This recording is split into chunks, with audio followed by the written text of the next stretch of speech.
এইটা একটা সাবেকি রান্না। এই রান্নাটা খুব কম উপকরণে আর খুব কম সময়ে তৈরি হয়ে যায় এবং খেতেও কিন্তু ভীষণ সুন্দর হয়। আপনারা এই রান্নাটা হয়তো এর আগেও ট্রাই করেছেন, কিন্তু আমি কিভাবে বানিয়েছি আজ আপনাদের এই ভিডিওতে করে দেখাবো। আচ্ছা, আমি সুকন্যা। আজকে আমার ব্যাপক রান্না হলো তেলকই। তেলকই বানানোর জন্য আমি এখানে 4 পিস কই মাছকে খুব ভালো করে ধুয়ে নুন আর হলুদ মাখিয়ে নিচ্ছি।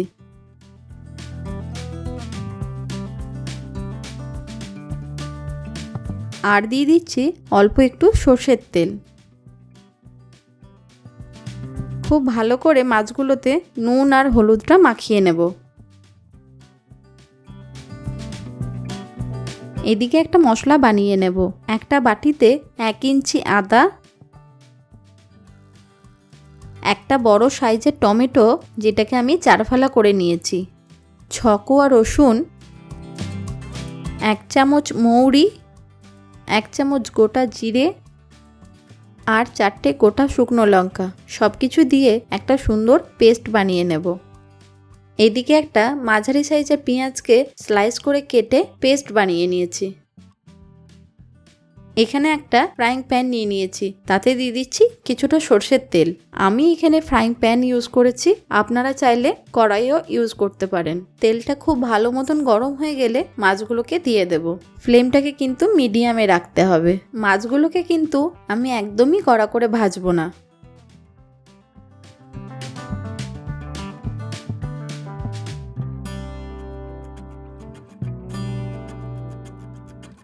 সুন্দর করে কিন্তু মাছগুলো ভাজা হয়ে গেছে। এবার একটি প্লেটের মধ্যে মাছগুলোকে তুলে রাখবো।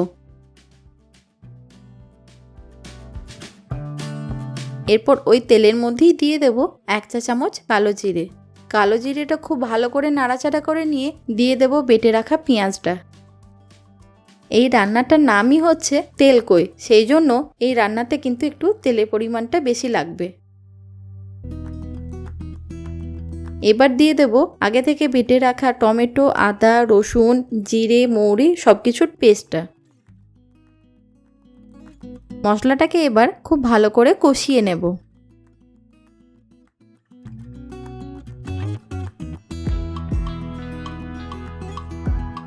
এবার দিয়ে দিচ্ছি 1/2 চা চামচ হলুদ, স্বাদ মতো নুন, 1 চা চামচ লাল লঙ্কার গুঁড়ো আর অল্প একটু চিনি। সব কিছু দিয়ে মশলাটা আবারও ভালো করে কষিয়ে নেব যতক্ষণ না মশলা থেকে তেল বেরিয়ে আসছে। মশলাটা কষানোর সময় আমি আঁচটাকে জোরে রেখেছি।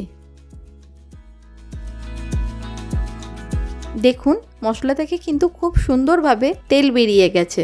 এরপর দিয়ে দিচ্ছি কিছুটা গরম জল।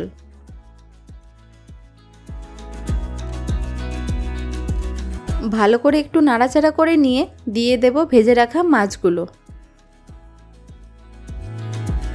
এইভাবে গ্রেভির সাথে মাছগুলোকে খুব ভালোভাবে উল্টে পাল্টে নেব।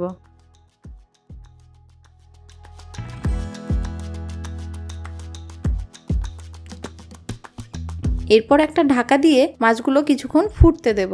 গ্রেভির পরিমাণটা যখন একটু ঘন হয়ে আসবে তখন আমি গ্যাসটাকে বন্ধ করে দেব। দেখলেন তো, একেবারে সহজ উপকরণ দিয়ে ঘরোয়াভাবে তৈরি হয়ে গেল তেলকই। আশা করি আপনাদের এই রেসিপিটি নিশ্চয়ই ভালো লেগেছে। এই ধরনের আরও নতুন নতুন রেসিপি দেখতে চাইলে অবশ্যই কমেন্টে জানাবেন। ভালো থাকুন, সুস্থ থাকুন, দেখতে থাকুন ব্যাপক রান্নাঘর।